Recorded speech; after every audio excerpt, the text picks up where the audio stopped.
আজ আমরা পরিবারের সকলে মিলে চলে গিয়েছিলাম হাবড়ার সেই বাণীপুরের বিখ্যাত লোক উৎসবে, যেটা আমাদের রাজ্যের দ্বিতীয় বৃহত্তম মেলা। আর প্রথমে গিয়েই কিন্তু আমরা খেয়ে নিয়েছিলাম ফুচকা।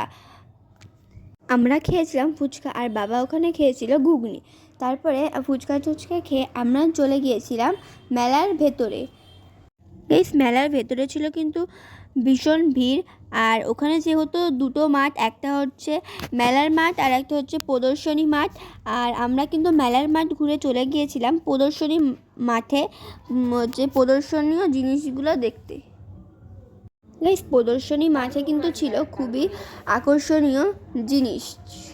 ওখানে আকর্ষণীয় জিনিস কিন্তু ছিল এই কৃষি প্রদর্শন।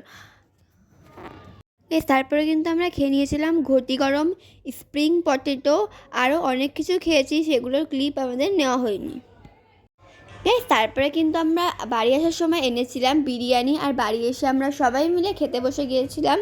আর আজকের ভিডিওটা এইটুকুই। ভালো লাগলে like, comment, share and subscribe করে দেবে।